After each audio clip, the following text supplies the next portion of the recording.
those fires be your fault. Make sure your fire is dead out. Remember, only you can prevent forest fires. And good evening, this is Bob, W6EJX, trying to prevent some forest fires. I don't know. That Smokey the Bear sounded like Ronald Reagan to me, but I'm not sure if anybody's guessed. Hope everyone's having a great Sunday, a great weekend. We're starting the new week here tonight, so congratulations on that. Before we get started, let's pause for any emergency or priority traffic.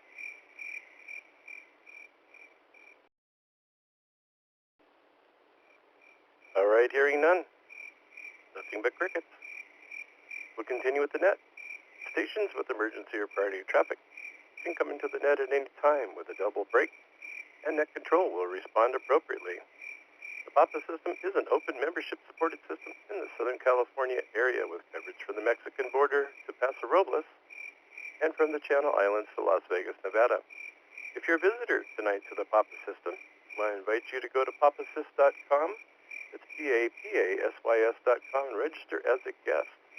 With your guest registration, you'll have 45 days of free access to the PAPA system. At the end of your guest access period, we'd love for you to become a subscribed member and continue to use and be a part of the PAPA system family. However, all amateurs are welcome to participate in the daily, weekly, and monthly PAPA system nets regardless of their membership status. Again, this is the PAPA system, great outdoor net. All right, I dumped the crickets. They're done for the night. Well, till the end of the night. Well, again, hello, and hope everyone is having a great Sunday. It's a good one. We had a little bit of sprizzle, rain, or whatever you want to call it, drizzle, rizzle. We actually went to a baby shower and got wet.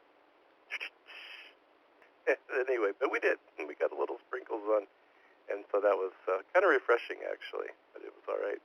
Had a good time, good food, and IPAs and all kinds of good stuff. So, with that, let's go into our announcements real quick, get that over, and then I got a couple people that have some announcements before we get started into the net, so stand by. The PAPA System Weekly Announcement. The PAPA Orange County Luncheon. PAPA will be meeting in person on May 24th at 11:30 a.m. at the Sizzler in Fullerton. Special presentation. The PAPA Data Center. Ever wondered about the behind-the-scenes magic that supports our repeater network? Join us for Ray WB6 LST's excellent video about the PAPA Data Center. Also a special video from Darren WD6USN on the art of tower climbing. Ham license testing at 10 a.m. Please register in advance for testing and RSVP for the luncheon. PAPA Quick Start Program. In conjunction with our test sessions, PAPA has a quick start program to help get all newly licensed technicians a pre-programmed UHF handheld radio at no cost to you if you sign up for the program. Check the PAPA website for more information. PAPA is looking for a few talented volunteers that would enjoy creating and maintaining radio code plugs for the PAPA system. Are you interested in becoming a code plug author for the PAPA Code Plug team? Pick your favorite radio to support and contact Evo, ko6bkx@gmail.com. Please take a moment to read the PAPA system Smooth Operator Guide located at the right side of the home page on the PAPA website. The PAPA Picnic is on for 2025. PAPA will be meeting in person on Sunday, June 8th at 10 a.m. for the PAPA Picnic. We will be at a new location, the Falcon Flats Group area in Irvine Regional Park. The park is located at 1 Irvine Park Road, Orange, California. We will have another great raffle prize drawing at the PAPA Picnic this year. You can see the list of the many prizes available on the PAPA website. The tickets are $20 each, and you will only be able to purchase them at the picnic. There is a park entrance fee of $5. All this information and a whole lot more can be found on the PAPA website at papasys.com.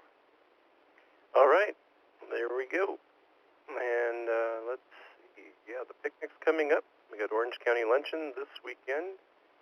So So, but the picnic's very important. We need to get a head count. So people that are 99.9% sure you're going to be able to make it, make sure you get your meal ticket on the Papa website, and that way we know you're going to be there. And I believe you get a brand new free to you, well, I guess the ticket pays for it, a label to put on yourself. I don't like labels.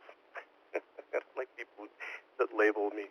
But as long as it has my call sign, my name, I guess I'll be okay. All right, there you go. With that, let's see. I got a couple things here. Let's see. I guess that's all for the announcement part. I was going to go to RJ real quick, see if he has anything. KM6AVH, they had the antenna party today. And I'll say, RJ, since you had your antenna show and tell this morning today out at the park there, please give us a little bit of an update. I would like to appreciate that. Over to you, RJ, KM6AVH. KM6AVH. Well, because I didn't have free beer, pizza, barbecue, or a raffle, I only had 5 people show up, which was a little disappointing. But on the other hand, with one of the people that did show up, we did go through his radio that he had just unboxed 2 days ago, an ICOM 7100, and I learned the painful process of programming the radio from the front of the radio as opposed to using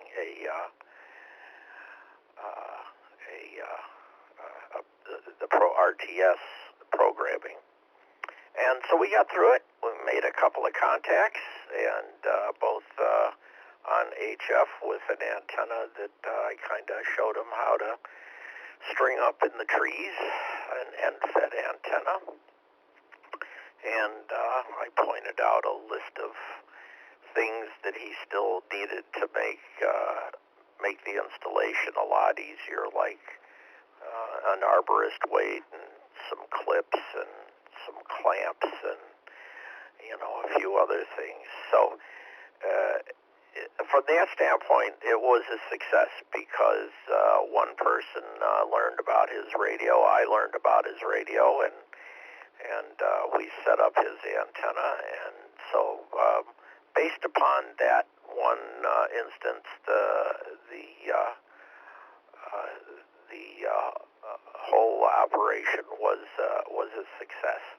I just wish more people had showed up, and they actually didn't show up until 10 o'clock or 10:30, and I was there at like 9 o'clock drinking my coffee, going like, well, if nobody's going to show up, I'm not going to take all this stuff out of the car, So anyway, but all in all, it turned out to be a good day. KM6AVH back to net control, and then I'll get back to you on the topic for the night. Okay, sounds good, RJ. Yeah, I was monitoring off and on today, and it did sound like you at least got that accomplished, and a few people. I think we could blame it all on Justin and James for not being there. Everyone knew that they were going to be there. I'm sure everybody would have showed up. That's good. And we'll see if we can conjure up a few more for Evo's antenna show and tell down in Tustin coming up in a little while. And we did promote it. We did throw some special announcements out there, but, life is life. I don't know. Can't control the weather or people, really, I guess. Thank you, RJ. Appreciate that very much. Now let's go to Steve, KI6LOV, our field reporter, our weekly field reporter, when he has something to announce or anything to share with us from the field. So, KI6LOV, field reporter extraordinaire, please come ahead. All right, Bob, and good evening to everyone out here on the Outdoor Net tonight. This is Steve, KI6LOV. Well, once again, I made it out to Chantry Flat, and into the mist I went. And I went into the misty mountains, as the song would say, where the spirits fly, right? So anyway, it was foggy, and but very beautiful.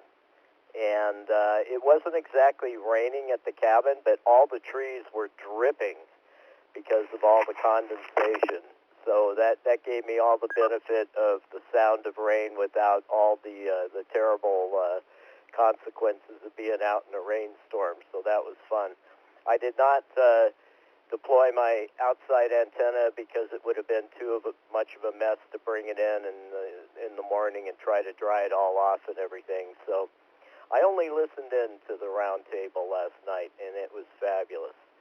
So as far as Smokey Bear goes, well, as Bob knows, I see him out there every now and then, and he's thankful for all the people who help out to prevent forest fires and make the forest a better place.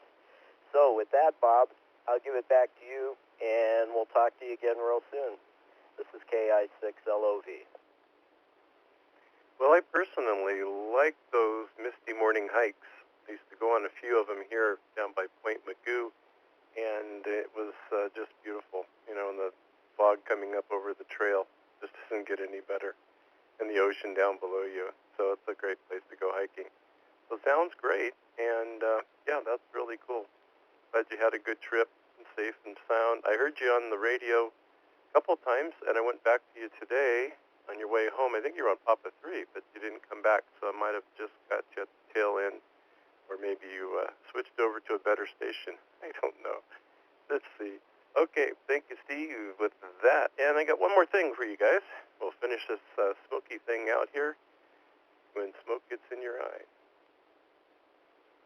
In 2001, Smokey's slogan was changed from "Only you can prevent forest fires" to Only you can prevent wildfires.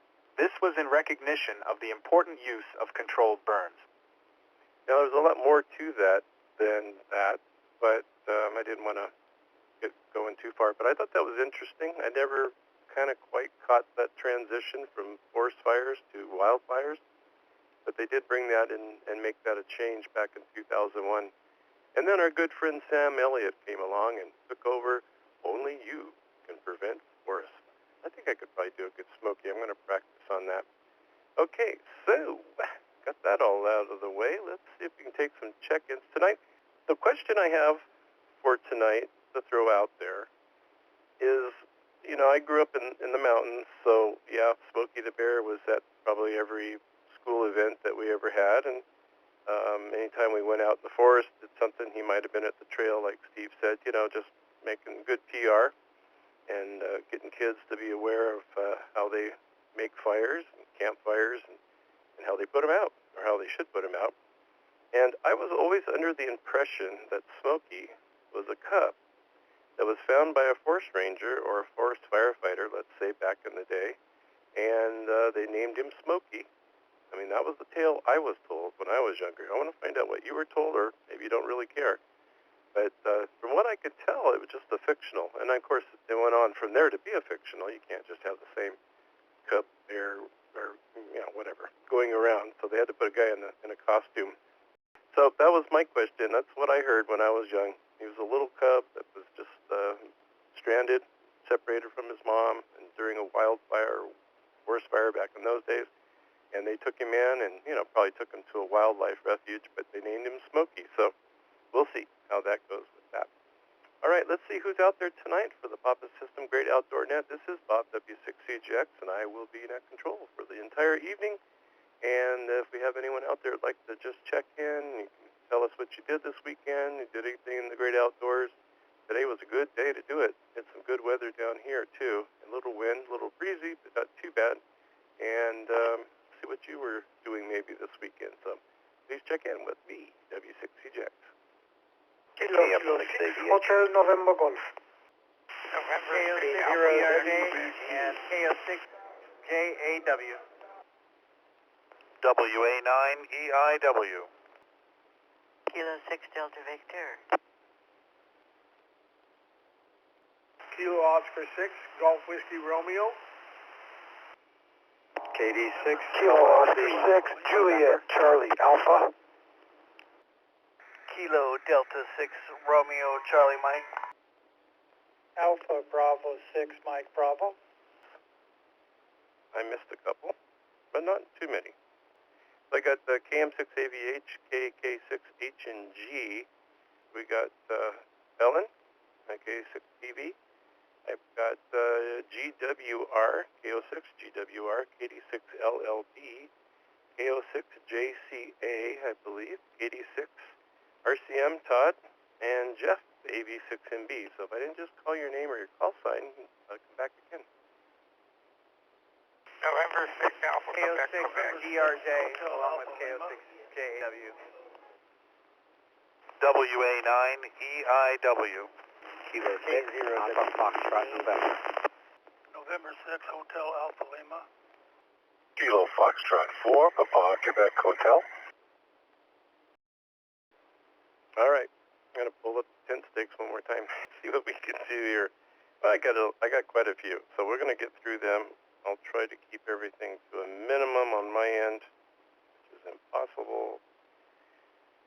But we'll see if we can get to everyone. And if I don't, I apologize. I'll get you down and we'll call you in. Actually, I think Adrian was just before RJ. So let me take Adrian, and then I just put it in reverse order there, and we just heard RJ. But so go ahead, Adrian, KK6HNG. Have you ever run into Smokey the Bear? I guess the other question or topic sort of thing tonight would be, well, campfires. Have you ever had one kind of get away from you? Have you ever had trouble lighting one? Anything like that? Something, maybe what's your best method? What was that? Someone stepped on a mouse?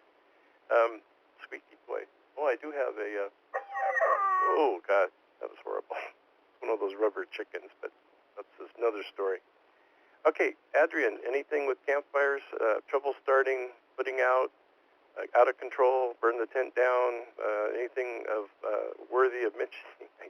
KK6H&G, go ahead. Good evening, Bob and everybody on that. This is Adrian, KK6HNG. Well, a lot of things about Smokey the Bear, so let's see. An adventure with a fire. Yes, I had one. It was last year on to Harbor on Catalina. On a very wet evening, I ordered firewood there, and with a buddy of mine there, we tried late, of course, to light that thing out. We are with our butan torches, cooking torches that is, and no, we were completely unsuccessful. So that was a bummer. I mean, at one point it lit a little bit and then it went down. So that was it. As for the bear, well, I have a question. Where does mascot come from? Because as a child in Eastern Europe, we liked cartoons with Yogi the Bear and Boo Boo. Of course, they were park rangers. And boy, were we dreaming. Wow, we'd like to see those parks one day, ever. Well, you never say never, because sure enough it happened. But wondering, is that funny bear the precursor of the mascot for the fire? Just wondering. K6HNG, back to net control. Yeah, you know, hey, Boo Boo. Yeah, I used to love Yogi Bear too. I think we all did. Well, that was that Yellowstone, I guess. He was up there with his friend Boo Boo there, and they'd go around and take picnic baskets. That was kind of fun. But I don't think there was any association with, but definitely it was a bear and it was in nature, so it definitely has some kind of association there. But definitely, Smokey's been around quite a while. Okay, well, let's see. Thank you, Adrian. Let's go to RJ. Yeah, KM6AVH.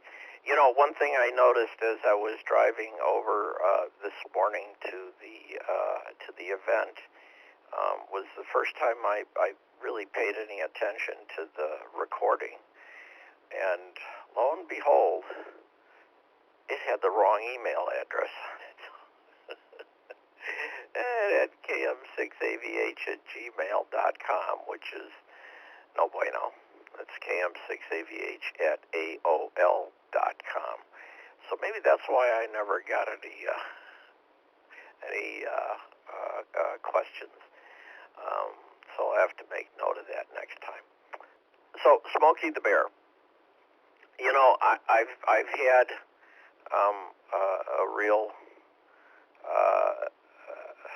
a rough time with that concept. Although the last clip that you played, changing the vernacular from forest fires to wildfires, is more in line with what I was thinking of. The whole object is to prevent arson and accidental fires, and I'm 100% by that. But yet, on the other hand, then you prevent fires, and then you get 25 years of fuel in some cases that build up. And boy, when the fire finally gets going from a lightning strike or for natural combustion causes, it really gets out of control. And so I have a problem with that. And then also the other thing, too, is we've allowed housing to be built much further into the mountains, which is more vulnerable for fires. And so that's been another issue. And then finally, I went on a trip to Australia in the late 90s, and it was a bus camping tour. And so we drove from Sydney to Darwin, all the way through the heart of Australia. And as we were going through some of the flatlands, we drove through a lot of fires. And the bus driver, who was also a tour guide, mentioned the fact that for hundreds of years the Aboriginals have been burning their lands, and it accomplishes three things. The first thing that it accomplishes is it fertilizes the ground from the ash, and so that's a very good thing. The second thing it does is it prevents the overgrowth of the floor of the forest. Okay? And because it does that, the fire loads are low, and the fire doesn't get into the treetops, which eventually destroys the tree. So they're a low-grade burn that they control, and they do every year. The difference is that's on flat land, and it's not in the mountains. So they don't have problems with runoff from rain or as much as they do up in the mountains. So I just found it interesting that they burned every year, and of course fire is a natural source of fertilization for the ground. If you notice, after a burn, things grow back rather rapidly because the ground is well fertilized from the ash. Anyway, that's my point of it. KM6AVH, back to net control.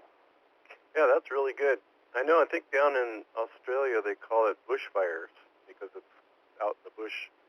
And I know Robert that comes in sometimes on different nets from Sydney or close to Sydney, and he'll say that they have the bushfires going, and then we call them brush fires or wildland fires. So I did a little bit of reading, and that's why I said I didn't want to bore everybody with details, but a lot of that was talked about, and that was one of the reasons they changed that just over to wildfires instead of just forest fires, because it's not always in the forest, I guess. But yeah, pretty interesting stuff, and I just thought I would touch on it. It is his 80th birthday. He was born supposedly on August 9th, 1944. At least that's when they started the campaign. And I guess it's targeted mostly to the kids to kind of get them aware and say, hey, if your dad's had a few too many and he's falling into the fire, you might want to go grab a bucket. W6CJX for the Papa System, Great Outdoor Net. Dale, help me out. N6AQQ, welcome. Good evening, everybody. This is Dale on 6AQQ. Smokey the Bear at school and other places that I went, campgrounds and stuff like that. As far as campfires go, I never really started campfires. I've been to a lot of campfires, but I never started them. They were already going when I got there. Anyway, N6AQQ, it's 62 degrees at Tustin. Well, thank you, Dale. I got you 69 here in the shack, but that's inside, and so I think it's a little cooler outside, I suppose. But that's great. Well, yeah, I started my very first, well, not my very first fire. I had a long history as being a pyro. In fact, I tried to see if I could light toilet paper on one side of the fireplace screen. I don't know if anybody remembers those or has those, but kind of have the trifold in it. And I thought maybe if I started on one side, it would climb up and burn over and down the other side. Well, in the midst of me trying to do all that, my dad walked in. It was not a pretty sight. I went to bed without dinner. Oh my! That was a very cruel and unusual punishment, but my mom snuck in a couple cookies. That was a long time ago. W6EJX, net control. Let's see. Thank you, Dale. JAW, give us your full call sign. I kind of know it. I will know it. And anything you have for the net? Hi, my name is Kimberly. I'm KO6JAW from Yucaipa, California. I don't have any Smokey the Bear stories, but I do have a forest fire story. Well, no, I have a fire story. My son, who is now an Eagle Scout, one day decided to throw an entire pallet into the fire pit and was surprised when the fire got a little bit bigger than anticipated. But luckily we were able to get it under control and no surrounding damage was incurred. But it is a testament to how quickly things can escalate if you aren't careful. So I encourage everyone to be mindful about how much fuel they're throwing on those fires. That's all I got for the night. So this is KO6JAW wrapping it up, and 73. Well, thank you, Kim. I remember you from last week. But now I got you. I know who you are now. Perfect. Well, that's true. And, it's people start throwing stuff in the fire when they probably shouldn't. And the one I always get is the ones that are trying to start a fire, and then they put a little more gasoline on it and a little more, and it's just smoldering, or maybe it's lighter fluid for the barbecue, and all of a sudden, boom, and they lose their eyebrows and a few other hairy items. Thank you, Kim. Let's say hello to Ellen. Just got back, I think, from a big trip. Maybe you'll share a little bit of that with us. And I'd love to do a outdoor net on that you do. K6, DV, welcome. It is so good to be back home. But a great trip, a great weekend. Lots of laughs and lots of friendships rekindled, so it was a good time. Anyway, I have a story about Smokey the Bear, who used to be Smokey Bear when I first knew about him. And I have to say I was probably 10, and I lived just outside of Washington, D.C. and the National Zoo. And you can put that together to figure out that I met and saw in real life the original Smokey the Bear. So there you go. Do I have a memory of it? Well, anything furry appeals to me. So, yeah, I do remember Smokey the Bear, but it was a great trip. Thank you, Bob, for hosting the net, and to all the net listeners, good evening, and I'll just sit back and listen. Kilo 6 Delta Victor, clear and back to the net. Well, I'm glad you had a safe trip. Sounds like a great one. Be interested to hear about it. Definitely got some great pictures from you, too. So, yeah, that's what I said. When I was a kid, I'm 65 now, so do the math, and I don't know, like I said, I grew up in Idlewild, which was, major forest area, that national forest, and so Smokey the Bear, I think even, at least the guy that lives in the costume was up there for several times. I remember, I grew up with Smokey the Bear, that's probably what I'm trying to say, but not the real bear, the guy in the costume. And, but I really do remember that was the whole purpose of that campaign, and maybe it was just an idea, but I think it was actually a bear cub they found, and it was in a fire. Maybe it was even smoking.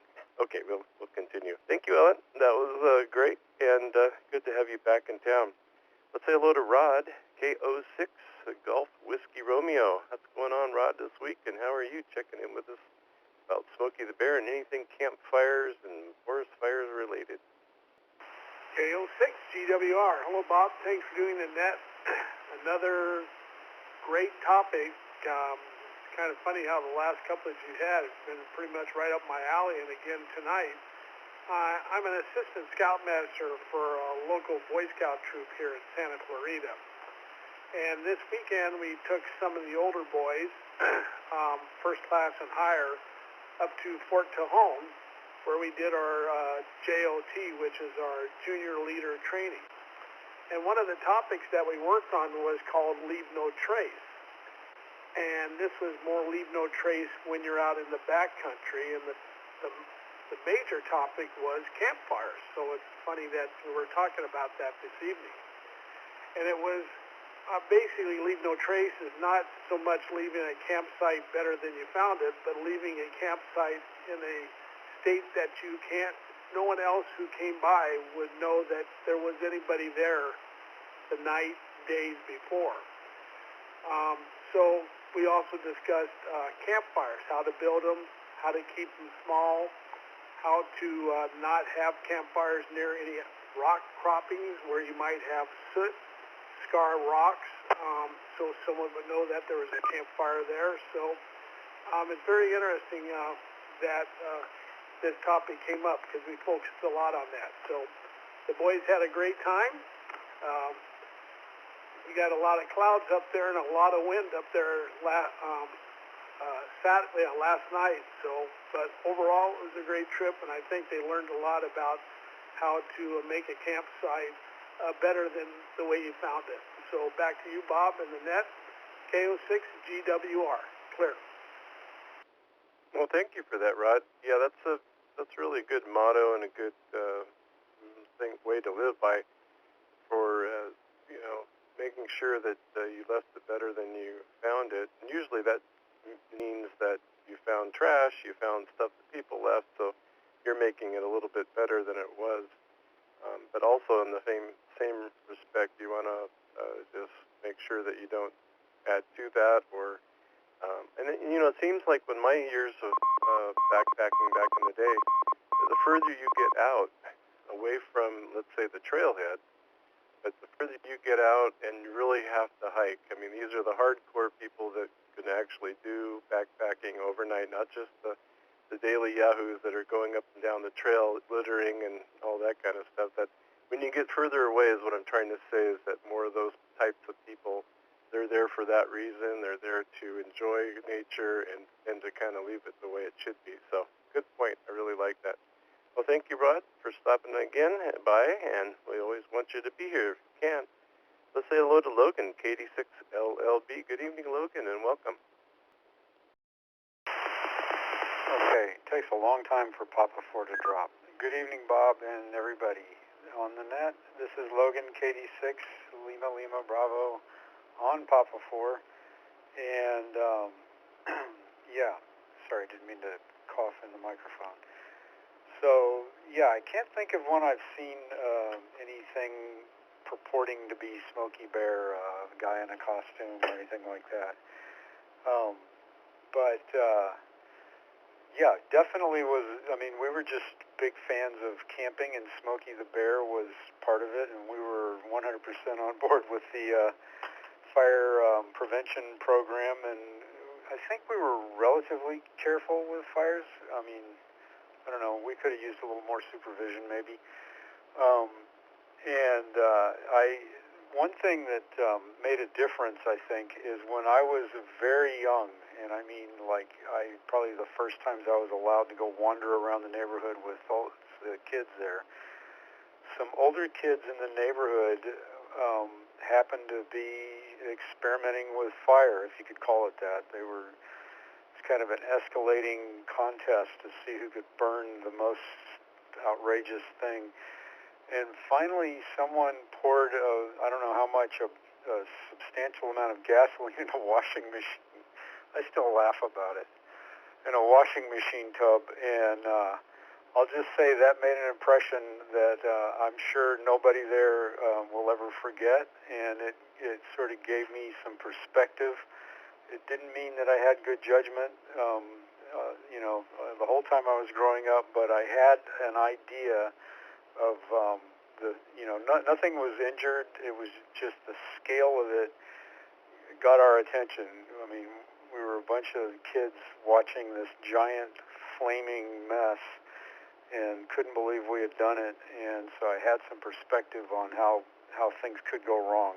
And the only time, well, I do have a quick funny story. So a buddy of mine, Shane, we used to camp pretty regularly, and he's in the school of thought that a campfire should frighten everybody in the campground, and he used to build these giant fires in the campground, and the rangers would literally come make us like stop feeding it. And it was, I mean, I was even nervous it was going to get into the trees, but anyway. And quick comment about, I think Yogi Bear and Yogi and Boo Boo, the cartoon from way back, and I mean it was dated when I was a kid. I think it had been around a while. I'm pretty sure that was based on Yogi Berra, the baseball player, and Sage or whatever. And then lastly, I'll mention that reminded me, the Smokey the Bear and Yogi Berra, or Yogi the Bear, and all this reminds me of the Disney nature programs that used to come on every Sunday evening. And I put nature in quotes. It was sort of staged things where raccoons ransack a cabin and a mountain lion gets in the, And I loved those when I was a kid, and I hadn't thought about them in a long time. So as this net does, it reminded me of something that I enjoy. And all right, it's good to hear everyone. Thanks for doing the net as always, Bob. KD6LLB, back to net. But only you can prevent wildfire. Logan, I laughed when you said I think we could have used a little more supervision. Did you ever figure out that what am I doing? Styrofoam cups, and you put those on a stick, and then you put it in the fire, and then it kind of just warps and makes itself around, and they make excellent torches, and you can run around the camp, and they drip, which is not good either because that leaves little pieces of fire everywhere. But that was one of my favorite things to do in a campfire, and besides probably eating marshmallows. Thanks, Logan. And let's say hello to Jeff. I believe it's Jeff, yeah, KO6JCA. Welcome, Jeff. Thank you, Bob. Good evening. This is Jeff, KO6JCA, and just a few comments listening to some of the chronology that's being discussed. My understanding is Smokey the Bear goes way back. He was created back during the war, or in 1944, so I think it's the longest-running government PSA. And that was my experience, was in the 60s, watching the PSA short 10-second blurbs come on with Smokey's voice and his face. And regarding Yogi, Bob, you mentioned Yellowstone, and actually where Yogi and Boo Boo lived, they were residents of Jellystone Park, not Yellowstone. So it was Jellystone. And Yogi was actually created in 61 when it first came on TV, 61 and 62. So that earlier caller that was talking about the chronology, Smokey definitely preceded Yogi. And the other thing I haven't heard discussed tonight or brought up much is global warming. And I think the risk of wildfires is going to dramatically increase in our future, so I think that's something to consider. Back to net control, this is KO6JCA. Well, thank you, Jeff. And you get the bell. You're right, it's Jellystone, not Yellowstone. Thank you for that correction. That's great. Those are pretty neat little advertised PSAs, like the public service announcements and things like that, where I used to do those on real radio, or whatever you want to call it. At one time, that was a lot of fun. So, yep, okay. I have a feeling, too, with the way the weather's changing, weathering patterns, because I guess they had a heck of a storms going through Missouri, and, that's just unbelievable. Like the highest level of tornado you can have. And even one of the reporters said, if this isn't the highest level, I mean, the destruction is unheard of. So how could it be any worse than that? It was pretty terrible. But I agree with you too. Yeah, with the weather changing, the wind, all the fires we had this last year wouldn't have been as bad if it wasn't for the wind. I know they create their own wind. I was a fireman myself. But you expect those kind of things, but not to the point of being like a blowtorch. And I wanted to acknowledge Frank, KK6AKH. He checked in via text messaging tonight. He was out at the area. Well, thanks so much. And Jeff, let's say hello to Todd, KD6, RCM. Hey, good evening, Bob, and the rest of the net. This is Todd, KD6 RCM. Yeah, I think I grew up with Smokey coming into the classroom, and I think I got a junior fire ranger badge here somewhere. Yeah, so I think they made a lot of public service announcements there, and going back, as being a former volunteer firefighter as well, and fire lookout, I was really into that. So I've seen a lot of old good. If you go to YouTube, there's a lot of good old PSAs and other shows about Smokey, and then just about the ground pounders, how they put out the fires back in the 50s and 60s. It's really interesting to watch it. I know there's specific stuff just on Smokey on his whole story, so it's pretty cool. I do have one campfire story. I was just a spectator, so and I think it was like 9 or 10. But my sister decided we needed a bigger fire, so she threw a bunch of kerosene on the fire, and my brother was obviously too close and caught his pant legs on fire. So luckily we got him out pretty quick, and I don't think he had to go to the hospital. It was a calamity of errors that weekend, because I think my mom had to go to the hospital later on for something, and the boat fell off the back end. I think we were going up we were camping at Piru, so yeah, it was a pretty wild weekend. So anyway, great topic, Bob. Back to you, KD6RCM. Well, kind of laughed, but you said that he didn't have to go to the hospital because. That was the thing I always see, even now when we're out there camping, you'll see a neighbor that's over there trying to get that fire going. I've never had problems building a fire, and I've even taken like one match. I remember that from Boy Scouts. That was a merit badge. You had to use one match only. I think it had to be a wood match, and then you had to light that fire and cook a steak or dinner. You had to have dinner or whatever, so I took a little piece of meat, cooked it. But there's so many ways, and I've got so many fire starters and all these newfangled things that you split in half and twist them around and give you some fire starter material. But in fact, I wear a fire starter around my neck. It's just like a necklace thingy, but it does have a rod and then a thing it's like a washer, and then it has a jagged edge that you use to scrape it. So literally, if you had nothing on you, lost everything, you could still build some kind of a fire. All right, thanks, Todd. Always a pleasure to hear you, and thanks for that story. I'm glad he's okay. Let's say hello to Jeff, AB6MB, up in San Francisco Bay. Hello, Bob, and thank you for doing the net. Great subject. I remember Smokey the Bear from when I was a kid. Next door had one of these, I think they're called Golden books. You could buy them, and they were like kids' books, and they had a Smokey the Bear one, and it had the whole story of Smokey the Bear in there. And I think it came with a badge, a Forest Service badge or something, because they had one that they said came with the book. But I remember reading that, and I thought that was so cool, about Smokey the Bear. Here I was, 7 or 8, really young, but I remember reading that and really liking it.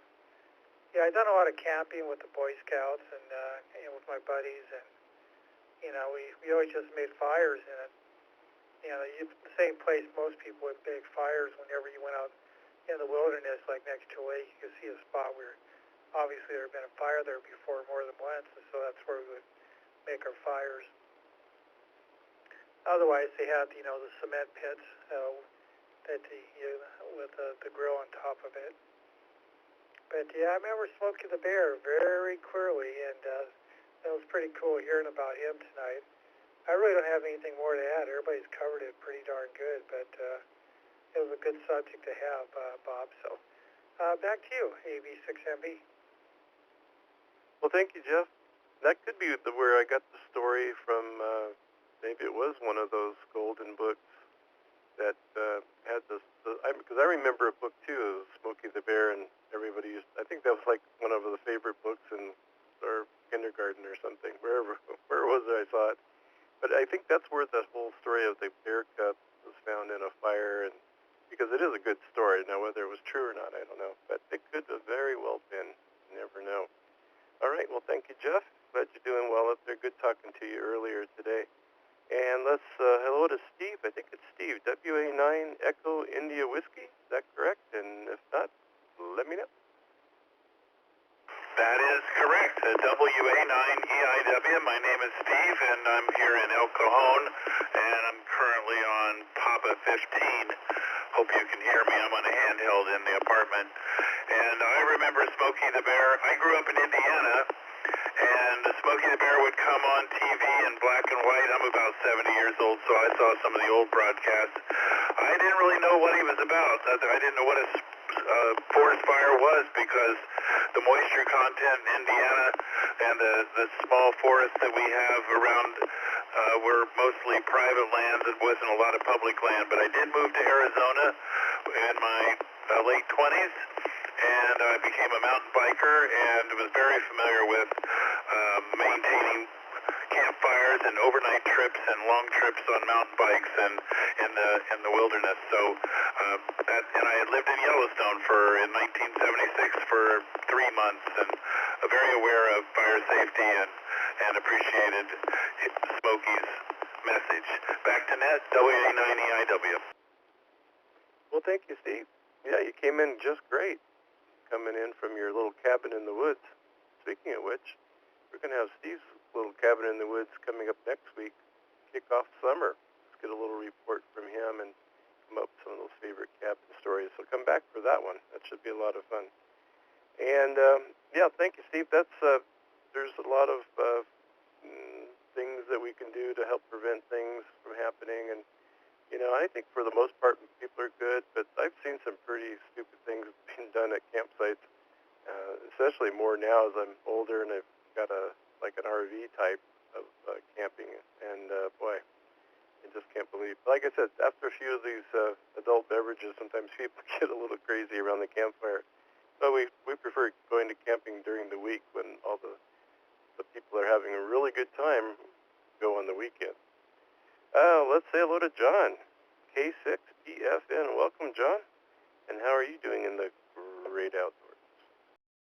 Good evening, Bob and the net. I think it was Jeff who brought up the book, maybe a golden book as he suggested. But yeah, that's how I know Smokey the Bear, and that story that you told of, that yeah, he was a bear sort of found by folks fighting a wildfire. And yeah, I heard it as a kid, and it made a huge impression on me.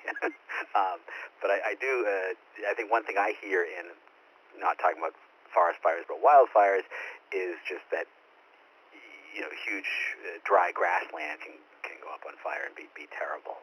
So maybe useful for that. I was out camping by El Capitan State Beach at the private Suncoast RV Park, but I was in a tent right by the edge of this wonderful meadow last night by the Bill Wallace Trail, and yeah, we were getting winds. So we did not have a campfire in the fire ring last night.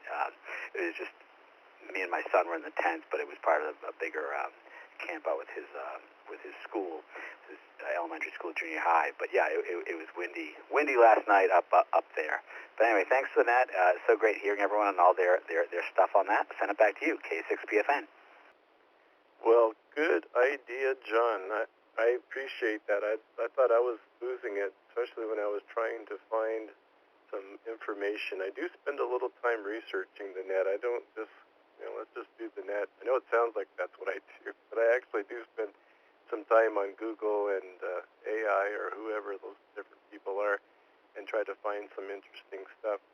So since you mentioned, I was going to mention the fires in, up by El Capitan. That's that underneath portion of the, what do they call it? Point Conception, yeah, of course. And so, everything's, we've been there many times to El Capitan. What I was going to mention is, like, tonight, there was a little bit of a breeze, more than just a breeze, but nothing too serious. And I was barbecuing some swordfish, and I was a little skeptical that maybe, it would be too windy for the barbecue. This is my segue into what I'm going to play for you right now, and then we'll take a pal. I'm Smokey Bear, here to remind you that if you're cooking outdoors in the backyard, don't just toss the coals out when you're done. When they are cool, put them in a metal container instead. Even embers from your barbecue pit can start a wildfire. Don't forget, only you can prevent wildfires. He really overemphasizes that you, doesn't he? It's like he's pointing directly at me. Only you. But that's a good one. That one's a good one. I think it's pretty new. It's one of their PSAs I bagged, and to give them fair credit with that. And let's say hello to Hal, N6HAL. And I heard something in the mail when I was reading it sometime this week. He used to be in fire service, so pray tell. November 6th, Hotel Alpha Lima, Hal. Thank you, Bob. And yes, I was in the fire service, retired now. I was of the same stories that you were, Bob, when I was younger in elementary school about Smokey the Bear being a cub lost in the forest. And I've heard all the stories tonight, and I think all of them have a little bit of truth into the story on Smokey the Bear. So I did some research, and there's quite a bit on there about the history of Smokey the Bear. The Smokey Bear prevention program was created, as somebody said, back during the wartime, 1944, and that was just a program to prevent wildfires, and it had something to do with the war, and they were afraid bombs and guns and missiles and what have you were going to land in the forest in Southern California and start all the forest on fire. Smokey the Bear himself, the cub, that story came about in 1950 in a forest fire in New Mexico, where a crew was putting the fire out, and they got a report of a lone bear walking on the edge of the fire. They then went and found that bear, and he had crawled up a tree, was still alive, but heavily burnt. But they took him and rescued him and gave him to a game warden, and eventually he ended up being given to the National Zoo in Washington, D.C., as Ellen said, and became the real-life Smokey the Bear program. And he's now, and all the royalties from the Smokey the Bear programs is under the direction of the Secretary of Agriculture, and the money collected for that they use for fire prevention programs. My service in the fire service didn't put me to too many forest fires, but a lot of wildland fires. And in our department, we had our own Smokey the Bear suit, and Sparky the Fire Dog suit, plus we had a Freddy the Fire Truck that we used on Fire Prevention Week and all of our PR programs. And the kids just really loved it, and we were able to tell them the stories, and I think you get a lot of good information out to them. Back at you, Bob. That's about all I have. I thought I'd just add that because help clear up some of the stories. But for you, Bob, later on I might do a recheck. I have a story for you. November 6th, Hotel Alpha Lima. Back to the net, Bob. Thanks. Yeah, I knew I could count on you. Boy, you get those great stories, and talk about full circle. That's just perfect to go with what Ellen said.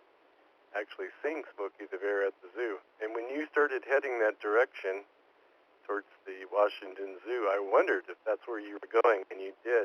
Well, that is very cool. Well, I was a volunteer firefighter for 4 years, so I've got fire in my blood, and we did mostly structures and car accidents. This was in Northern California, and those kind of emergencies, but we did do a lot of structure protection during wildfire season. And so I kind of I enjoyed that, except getting hit by a Bore bomber, which is what they used back in those days. And man, I was pink from head to toe. Who would have thought the pink turnout gear would actually be a thing someday? I didn't know that. I was ahead of my time. Well, thank you, Hal. And let's say hello to Ron, KF4, TQH. How you doing, Ron? Where are you at, Ron? You need to put another, where's those thumbtacks? You got to get a couple more thumbtacks. Okay, let's check in with Ron, the world traveler, or at least the United States traveler. This is KF4PQH coming to you from Alabama. Darn it, I forgot the name of the town. I got to look it up again. We left Phoenix on May 9, been following I-10 most of the way. Stopped and saw some friends in Houston. In New York City, they say Houston Street. In Texas, they say Houston. And then we diverted onto I-12 and back on the 10, and we're heading north on 59, came through Louisiana. It's talking about all the dry things out there in the desert, and out in California, well, it's coming through the bayou. It's not very dry at all. Just remembered we are in Gadsden, Alabama, off I-59, kind of heading northeast. Expect to be in Knoxville, Tennessee tomorrow, and working our way up. We actually won't get back to our house in Virginia until May 29th, but we're making a little diversion, believe it or not, going up to upstate New Jersey and Pennsylvania for a quick visit, and then going to head back to our new house in Virginia. Something I've been hearing all night, and somebody told me one time, a forest ranger, Smokey's middle name is not Smokey is Smokey Bear. It's not And fire story, last time we were tent camping, it was on Point Lookout. That's kind of where the Chesapeake Bay and the Potomac River, where the Potomac River enters Chesapeake Bay. And noticed some young campers were near us, and we were tent camping. They weren't too experienced. I had to show them how to drive a tent stake into the sand and let them some longer stakes because short ones don't stick well in the sand. And then we were in bed night and heard them coming back. They made a little noise, and they decided to start a fire.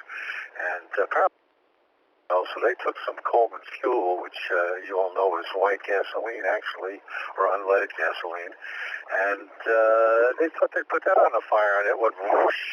And I saw the can go fly into the air, and luckily we were on the edge of the water, and the can wound up in the ocean, in the water. And luckily nobody got hurt and burned, but that was a frightening experience. But anyway, working our way back towards Virginia a little bit, different climate, different weather here. I'm looking at my motorhome because the AC is on and all my windows are fogged from condensation. So 7-3 to everybody, stay safe. And this is KF4PQH, back to net control.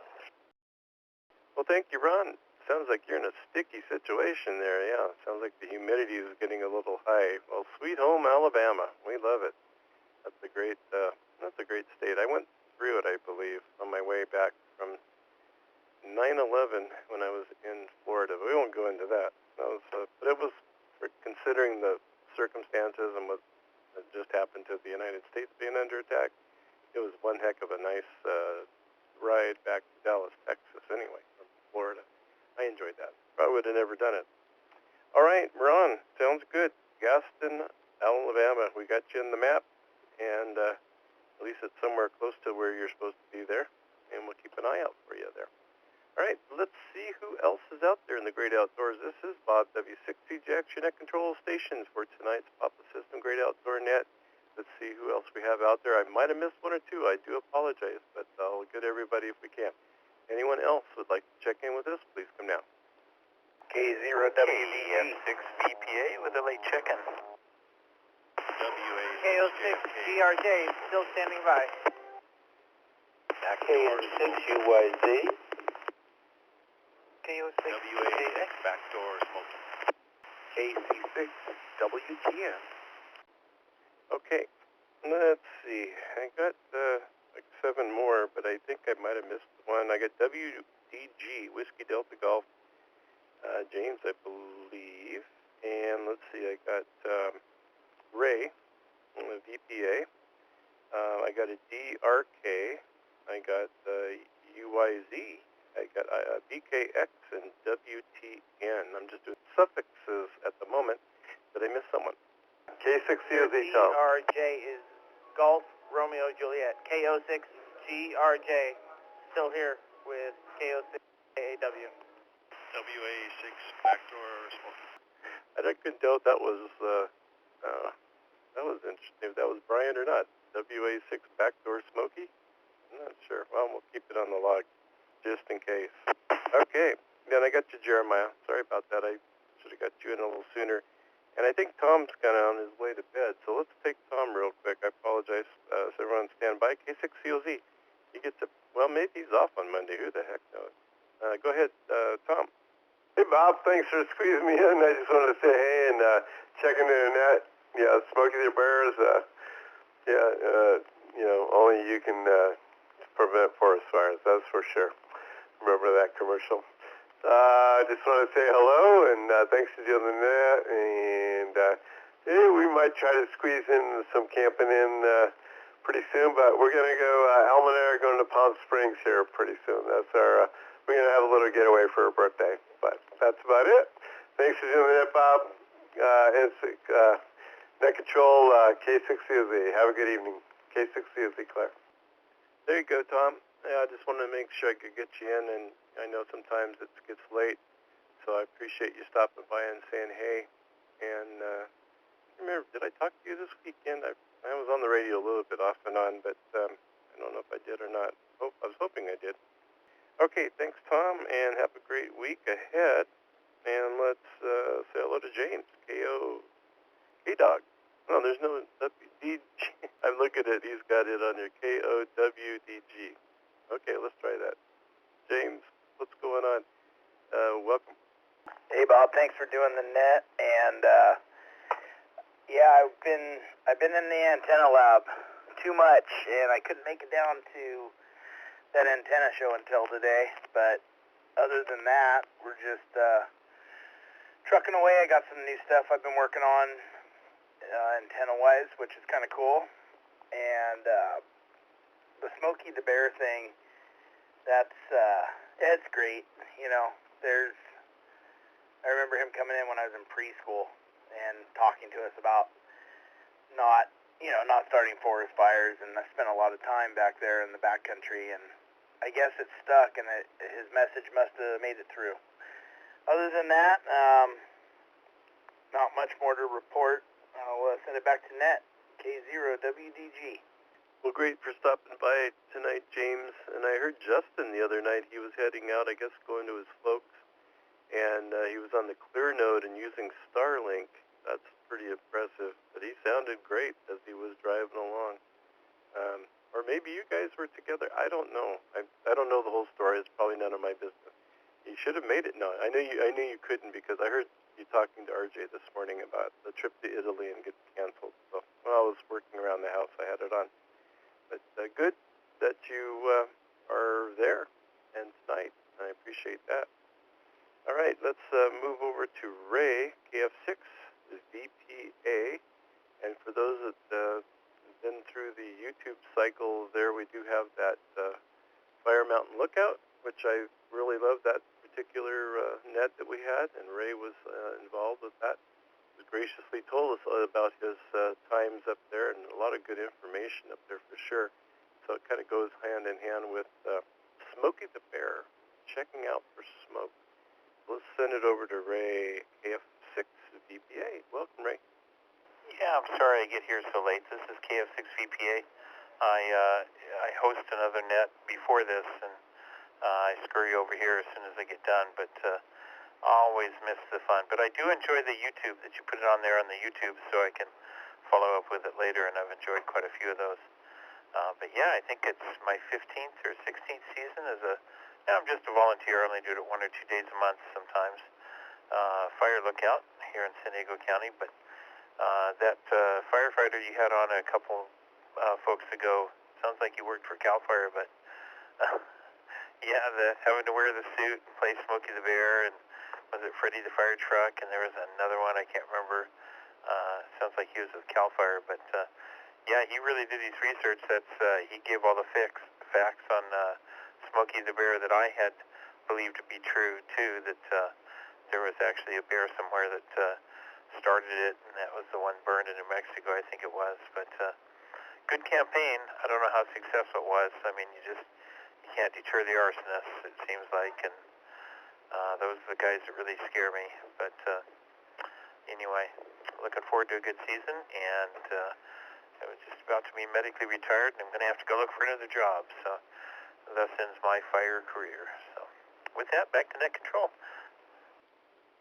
Well, thank you, Ray. Thank you for your service for all these years that you were in or that you've been in, and thank you also for volunteering up there at the fire lookout. That's something I always wanted to do. I hiked up to the one in Idlewild many times. Talk would speak there, and when I was a kid, got my squirrel card. Get that from up there. Prove that you made it all the way to the top. But that was always fun to do as a kid. And even as an adult, I took my daughter up there, and she got her squirrel card. Except the lookout was no longer. It was all boarded up. But I did know Pat Boss, who was very big on the U.S. forestry there in Idlewild, and Pat was able to get us a squirrel card and get it signed. So I guess he just took our word for it.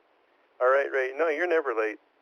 Just the fact that you make it to the net, even if you were a very last person, would be just great. So don't worry about it at all. You're doing wonderful. Let's say hello to Jeremiah. Now I've got call signs all mixed up, but I know it's him.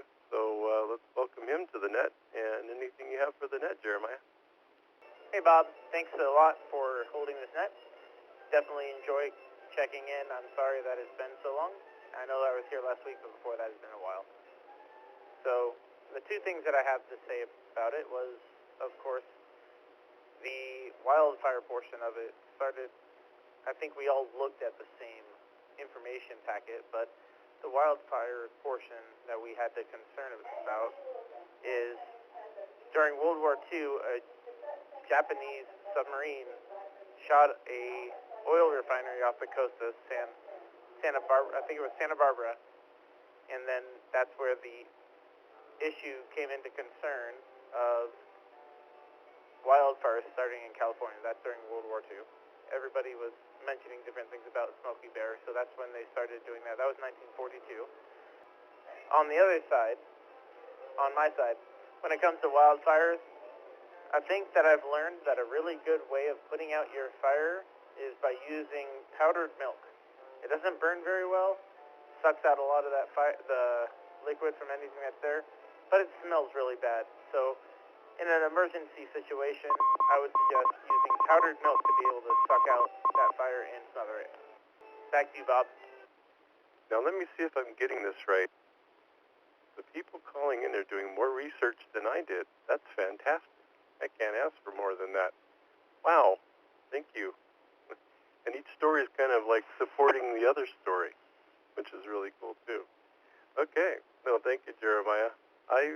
Powdered milk. I guess you had to get some first. I know we used to have some years ago, but, wow. The only part I didn't like was that it doesn't smell so good. I'm not sure what that would be. Anyway, thank you so much for being patient.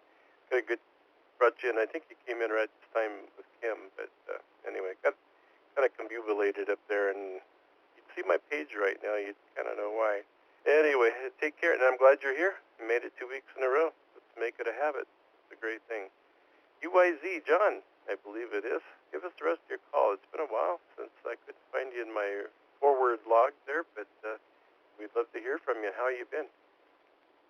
Hello, Bob, and everybody on the net. I've been great, thank you. I had a little bit of Smokey information, but first, powdered milk. What was the problem? You said the smell. I think I would add the taste, maybe the temperature as well, possibly the consistency. Not being mixed up fully, get chunky, well, whatever. If you've done powdered milk, you know what I mean. So there's a few things I'm not really thrilled about with powdered milk. But on the Smokey deal, my dad was a LA County fire captain, and one of his hobbies was woodworking. And on the way to Baldy, For whatever reason, I think he just volunteered to do it, but he cut out a woodworking thing with plywood, and he built a Smokey the Bear sign with, I think, the arm moved, to the fire danger level kind of a thing. That was probably 60 years ago, so I don't think that sign's probably there anymore. I haven't been up that direction for a while, but that's just my take on a little bit of local color of the Smokey the Bear situation. I think that's about it for me tonight. Back to you, back to the net. Thank you, KN6UYZ. Well, it's great to hear you again, John. We always love you checking in. I always look forward to your check-in. So if you're available on Sunday nights, come on by. We'd love to hear some of your wit and wisdom. I think that's pretty cool. But yeah, remember, you're still going to see those signs, not the one your dad made, but the ones that are made for the national, I don't know, parks or Forest Service in general. And thanks for that. That's a good memory too. And then I remember the hand that would point to low, high, or low, medium, or high fire danger. And so they've got a lot of those things still. But I think the point made, too, through this whole night is, the Smokey the Bear character did appeal to the kids, and that's where you want to start is with your youth. And I'm sure, like a few of us have mentioned, it rubbed off on me, definitely. I'm more cautious about building a fire and not having it get out of control. All right, John. Well, thank you. And let's say hello to another fellow ex-firefighter, I suppose, KO6 BKX. Welcome, Evo. Hey, good evening, Bob. KO6BKX. Yes, volunteer firefighter. In a very small rural department in Oregon. And we did do some activities with the kids in the schools with Smokey the Bear. I was in the suit, I think, 2 times. And it was pretty hot, I'm telling you that. Kids were very excited about it, and more than once we got the question, am I old enough to join the firefighters? Because that's basically what the kids did there. Once they were 15, they would join the department that was taking care of the wildland fires. And it was basically a summer job for them. They got their training in, and some of them ended up building a firefighter career out of it, and some of them just moved on after a few weeks because it was not what they were expecting. But I think the whole Smokey the Bear project and everything else that's preventing wildland fires or forest fires is very much worth it. I never really cared for the wildland fires. I much rather was in a structure because it's way more controllable than a wildland fire is. But I was always happy to see the guys show up with all the trucks and their gear. And it was time for us to leave because once they arrived, we could head back to the station and go about the rest of our day. But I have a lot of respect for people that do wildland fires. It's just not my cup of tea. And now I don't even know if I can do any of it anymore. All right, I'll give it back to you, Bob. Thanks for doing the nets, KO6BKX. Okay, Evo. You get the second bell of the night because you were actually in the costume. I haven't heard anybody else say that tonight. You said you were in the costume like 2 times? Okay, that's very, very cool. That's the best one of the night right there. And I remember when I was volunteering and we did like our basically the same as you. I mean, this was Northern California, rural area, and we would help out. Back in the day, it was called CDF, California Division of Forestry, which now is called CAL FIRE. And that's pretty much what my other half of my shack looks like. I decided to build my own fire department after all these. I got everything but the truck. I've got hoses, I've got nozzles, I've got plenty of helmets for everyone, and I even have a fire retardant shirt. So I'm all set to go in case I need to defend, well, to some point. I'm not that stupid, but defend our house in case of a fire. All right. Thank you, Evo. Appreciate you, too, for all you do, and a good friend. And we'll look forward to seeing you at the picnic next. I think that's going to be the next time. We'll see everyone. Let's say hello to Jeff, KC6, WTN. Welcome. Hi, Bob. Thanks for doing the net tonight. Great topic. Growing up, it was mainly in my schooling where they told us about Smokey the Bear and such.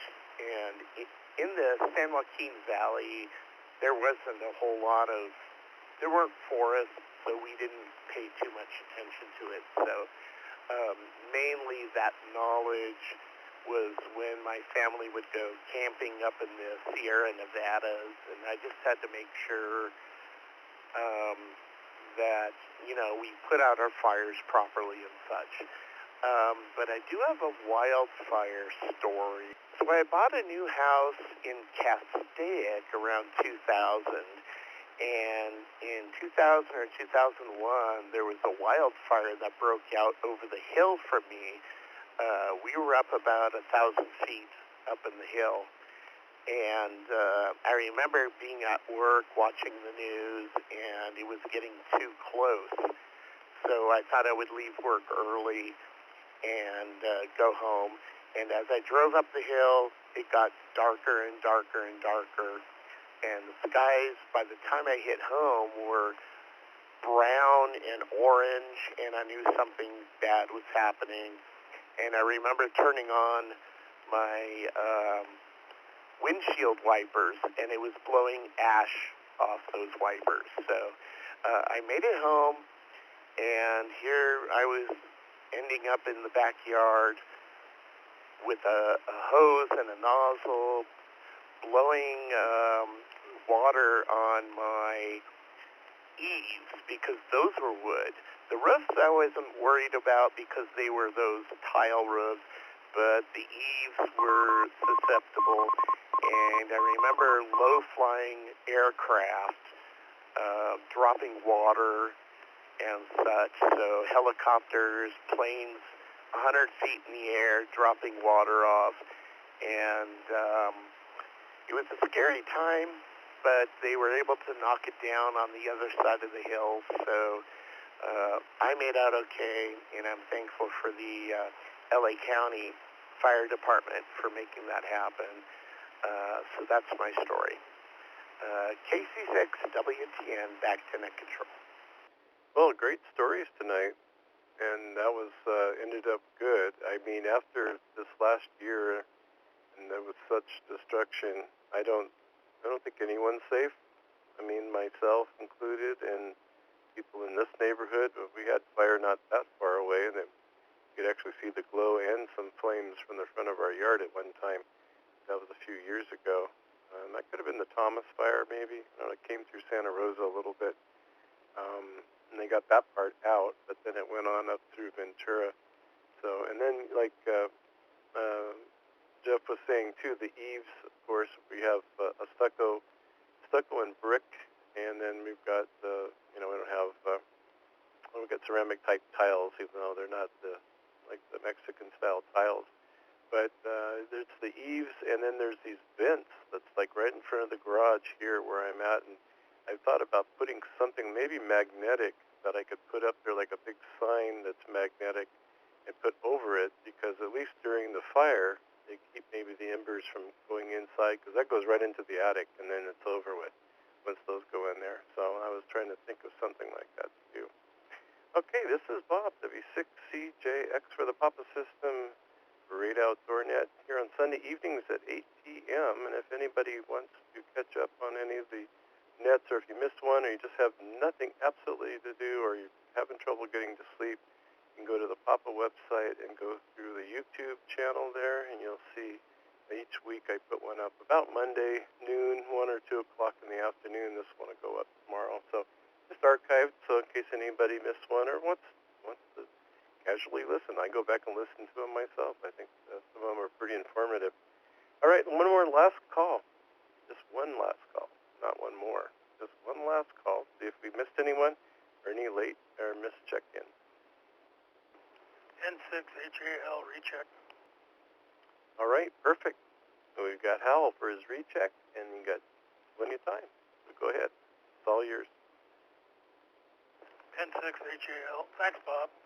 If Ray's out there and he's listening, it wasn't CAL FIRE I was with. By the way, CAL FIRE is one of the most respected fire agencies in the nation. It's a great department. I was with San Marcos for 26 years. And Bob, my story is kind of an embarrassing one. I was camping with a bunch of guys from my department over at Ocotillo Wells in the state park off-road vehicle area. And we were having a campfire per usual, and we had a couple of pallets that we were burning. Of course, the pallets weren't big enough fires for us firemen.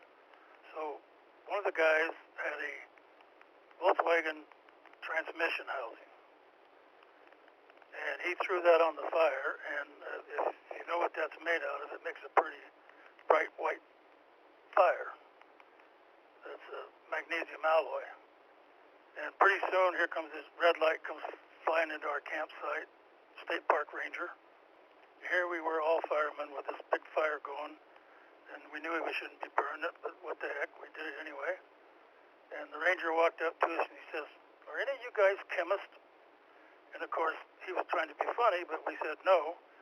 But we obviously didn't tell him we were firemen either, so he gave us a lecture on the poisonous and hazardous gases that comes off the magnesium burning and the high heat it burns and the danger. And we just all kind of said, yeah, okay, we understand. We'll get it out. We'll get it out. And that's my story, Bob. Kind of embarrassed about that one. I shouldn't have been doing that, but we're human. N6, HAL, back to the net. Yeah, I think we've all had a little time when we knew better and things happened, or just accidents, I suppose. But we need to get you together with Ray. I don't know. It sounded like you're at San Marcos Fire. I mean, and Ray's down in that area, so didn't know if, I don't know, maybe you guys knew each other or just knew of each other, something like that. We'll work it out. Very good, Hal. Thank you so much for that extra. And I did miss one station. It was our WA6 Smokey Bear. It's really Brian, and WA6 JFK. Welcome, Brian. Yeah, good evening, Bob. Just wanted to say hi. I don't have any Smokey Bear comments. I do like the signs that guy was saying his dad created one. I always look at those, and I remember the ads when I was a kid, the public service announcements, only you can prevent forest fires. Good old Smokey. So thanks for doing the net. WA6 Smokey JFK. Yeah, my favorite is only you can prevent wildfires. That guy's got the coolest voice, Sam Elliott. I used to see him at the Point Doom. It was Washington Mutual at the time, or Chase. I think it was Washington Mutual. In fact, I know it was. He used to come in there, it seemed like every time I was working on a machine. And you cannot deny who that is when he walks in and says something like, "Howdy, ma'am. Morning." You know, it's just like, wow, it's Sam again. Okay, thanks, Brian. And I'm glad I got you in. I apologize for that. And I did scribble something at the bottom, but I couldn't read it. So there you go. That's what can you do with that. And great night tonight. I mean, my gosh, I didn't have any, well, I was hoping that you guys would come up with some Smokey Bear stuff, and you guys pulled through. Not only pulled through, did a little research on the side, too, probably while you were waiting to get in, and that was really cool. So I confirmed that there was definitely a Smokey the Bear, that we saw that all the way through to the Washington Zoo, and so that was very cool. And all the different people that have served in the fire service. It doesn't matter if you're a volunteer. That's like saying you're just a housewife. No. There's no such thing. you are doing your thing, and so it's a great responsibility. Or a stay-at-home mom. People will say, "I'm just a stay-at-home mom." Nope. It's way more than that. you're definitely a superstar, superhero. But yeah, to all the firefighters, fire service, definitely something I've had in my blood growing up, and was going to be a career, but it didn't happen because of a two-wheel motorcycle accident. Want to thank everyone on the PAPA system, and thank all of you for checking in tonight. Want to thank all the PAPA members for supporting the nets and supporting the system. And now we're up to, we got 39, I guess I can safely say. You know, there's another baby on the way, but we're up to 39 right now on analog repeaters. Can't beat that, my gosh. And thank Cecil for his legendary leadership. We wouldn't get there without him, and all the tech team and all the teams themselves that puts this all together for us. Keeps it going. It's an amazing process, and just want to thank all the net controllers. And so with that, I'm going to go ahead and close the net at 21:36. Tell everyone to have a great, wonderful week ahead, and we'll see you back here next weekend. Wait for it. The Great Outdoors.